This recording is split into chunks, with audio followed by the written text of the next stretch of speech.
Você, professor, já pensou em ter a sua própria academia? Você está pronto para receber essa oportunidade? Bom, trouxe uma pessoa muito especial, o Gustavo, e você vai entender por que essa pergunta foi feita para esse vídeo. Meu nome é André Lago, da Academia Sucesso.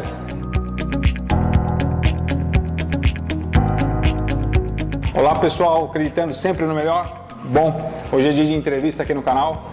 Eu trouxe meu amigo Gustavo Gomes. Gustavo, obrigado por ter aceito o chamado, o convite. E o Gustavo tem uma história fantástica. Quanto tempo eu já te conheço, Gustavo? Mais de 10 anos, né? Quase 12 anos, mais de 12 anos. Olha isso aí, eu dei treinamento de avaliação física na academia na época. Então, a gente está falando de uma amizade de mais de 10 anos. E o Gustavo vai falar um pouco sobre a vida dele e por que eu convidei ele aqui para mostrar para vocês quais são os trâmites da vida, ou seja, o quebra-cabeça da vida, como que funciona na vida de um empreendedor. Gustavo, para falar para o pessoal, como começou a sua vida como educador físico? O que te acendeu para entrar na educação física? Essa história é uma história um pouco longa, né? Eu vou começar a falar um pouco da minha decisão, né? De como que eu entrei na educação física. Na verdade, não foi uma decisão minha, né? Foi uma decisão da minha mãe, né? Eu estava terminando meu colégio e ela resolveu que eu não poderia ficar sem fazer nada no outro ano, né? Que eu tinha que ter alguma coisa, que eu tinha que estudar, que eu tinha que trabalhar, que eu tinha que fazer alguma coisa. E as condições eram muito precárias na época, né? A gente tinha pouca condição financeira, era praticamente impossível pensar que eu tinha condição de pagar uma faculdade, de conseguir fazer a faculdade. E aí minha mãe, conseguiu com um padrinho meu, um dinheiro emprestado, fez a minha matrícula, eu tinha feito um vestibular e tal, sem muita pretensão. Ela fez a minha matrícula e falou que eu tinha que ir em janeiro. E eu falei, mãe, não tem condição de eu ir, isso não vai dar certo, né? Isso não tem como progredir com relação a isso. E assim foi, cara. A gente foi fazer, fui na primeira semana, fiz muitas amizades na faculdade e tal, gostei do ambiente, falei, puxa, uma pena que isso vai durar pouco, né? Como é que a minha mãe vai pagar a próxima mensalidade? Isso não ia durar muito tempo. Mas, cara, ela foi dando um jeito, ela foi arrumando dinheiro emprestado para condução, para não sei o quê, e a gente não pagou nenhuma mensalidade, né? A academia, a gente foi deixando os boletos, foi deixando as mensalidades. Quando acabou o primeiro semestre, eu comecei a trabalhar numa escola, comecei a dar aula de professor substituto numa escola. Gustavo, qual o nome da sua mãe?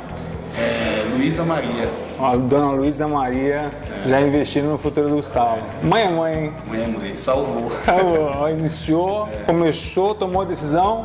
Sem saber o que ia rolar, mas entrou em ação. Entrou em ação. Ela que show. Pôs no caminho e daí em diante eu me dediquei, consegui passar nas provas e tal, e aí precisava fazer a rematrícula. Como eu tinha começado a trabalhar, eu tinha já uma condição peguei lá um cheque, abri uma conta no banco, né? Fiz um acordo na faculdade, paguei o que tinha para trás, mas também não pagava o que tinha para frente. E aí? Foi rolando durante os 4 anos assim, né, cara? Mas a primeira decisão importante que aconteceu quem tomou foi a minha mãe. Que legal. E olha isso aí, como que começou a vida do Gustavo na área de educação física. Desacreditado você estava, né? Com as dificuldades, e começou a fazer estágio lá na academia. Então, essa parte do estágio já é uma decisão minha. Sim. O que aconteceu? Eu trabalhava em Guarulhos, né? E eu trabalhava em 2 academias na época, né? Eu tinha 2 estágios, eu tinha até uma boa renda, né? Pelas 2 academias que eu fazia e tal. Estudava de manhã e trabalhava em 2 academias, uma da tarde e uma à noite. E aí surgiu a proposta de vir trabalhar em Perdizes, né, do Marcelo.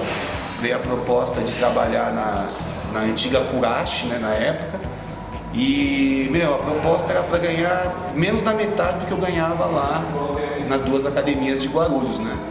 Só que a gente está falando de 2001, né, cara? E aí nessa época as condições das academias de bairro, assim, de muito bairro, eram complicadas. Hoje em dia eu sei que é diferente, né, até tem oportunidades em academias de bairro e tal, periferia, né? Periferia, mas naquela época não tinha, né? Então eu vi como vim para Perdizes, vim para uma região, né, onde tivesse mais oportunidade, com uma chance de crescer. E aí eu acabei aceitando. Essa decisão já foi minha, né? Foi a primeira visão empreendedora. Legal. Já foi mais complicado, eu consegui vir para cá, passando mais dificuldades, porque a grana ficou muito mais curta, né? Com condução muito maior, né? Com deslocamento muito maior, não conseguia fazer 2 academias mais. Quanto tempo de estágio você ficou lá na unidade da Curati? Eu fiquei 2 anos de estágio, né?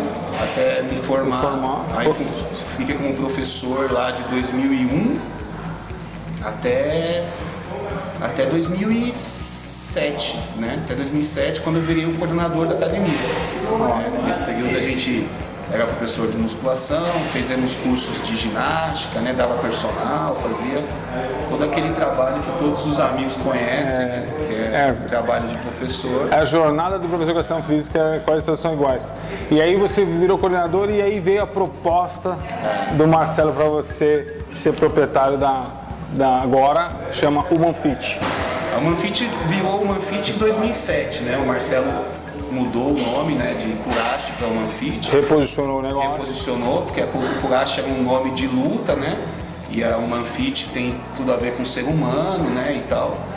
E ele reposicionou isso em 2007. E aí em 2009 ele estava com outros projetos, ele queria ir morar nos Estados Unidos, ele queria fazer outras coisas da vida dele. Ele foi, né? Ele foi para os Estados Unidos. Por quanto tempo lá? Ficou 3 anos lá. 3 anos nos Estados Unidos, que legal. E aí ele me ofereceu, lembro como se fosse hoje, ele me ligou de Curitiba, perguntando se eu queria comprar a academia dele. Eu falei, como é que eu vou fazer isso, né? Sem nenhuma reserva, nenhum dinheiro e tal. E aí eu falei, eu não tenho, mas eu vou tentar, vou ver o que eu consigo fazer e tal. E aí falei com a minha família, falei com a minha mãe, com a minha irmã, né? A minha noiva, né? Que é minha esposa hoje, a Paula. E aí a gente se uniu, cara. Eu fiz um empréstimo, minha irmã fez um empréstimo no nome dela para me ajudar. A Paula vendeu o carro dela para me ajudar. Nós 3 ali conseguimos dar uma pequena entrada para o Marcelo e aí... O resto foi parcelando. O que você acha que para ajudar o pessoal do canal, que foi a oportunidade? Porque de todos os profissionais que passaram por lá, a sua história era longa, com certeza para você ficar estagiário, professor e coordenador, o Marcelo confiava em você. O que é legal é que para as pessoas do canal entender que competência técnica é um pacote básico. Se você ser bom no que você faz na parte técnica, se você faz educação física, se você se formou, se você estuda, isso é o básico. Mas que atitude, que comportamento você teve, que quando caiu a oportunidade, ou seja, quando o Marcelo decidiu vender a academia, ele lembrou de você. Ele falou assim, eu gostaria que eu pudesse vender para o Gustavo, porque ele facilitou a venda para você ou não? Facilitou muito. Eu sou muito agradecido ao Marcelo por ter confiado em mim, ter dado essa oportunidade para mim na época. Mas o que eu fiz para merecer isso, né? Eu penso hoje assim, que foi ter conseguido, nesses anos todos que eu estive dentro da academia, me preparando tecnicamente, me preparando, fazendo curso, fazendo pós-graduação e tal, mas eu sempre entendi as circunstâncias da academia, né? As dificuldades da academia, os projetos que às vezes não davam certo, às vezes davam certo. Então eu seguia como um parceiro da academia, né? Realmente acreditando no que a academia propunha na época e também me adaptando, né, cara? Eu sempre tive uma condição de me adaptar a situações, de conseguir ver que a situação, uma mudança, uma situação de mudança, sempre tinha um lado bom e um lado ruim, né? E eu me apegava no lado bom, né, das coisas e tal e conseguia seguir em frente, né? Fui seguindo em frente. Muito legal isso que o Gustavo falou. Ele falou de dois comportamentos muito importantes. Primeiro, que eu conheço o Gustavo há um bom tempo e eu já percebi nele, nas nossas conversas, que ele sabe se colocar no lugar do outro. Isso é super importante para o empreendedor e para qualquer relacionamento, se você é líder ou se você quiser melhorar suas amizades. Se coloca no lugar do outro em qualquer decisão que você for tomar. E a segunda é a flexibilidade e a resiliência.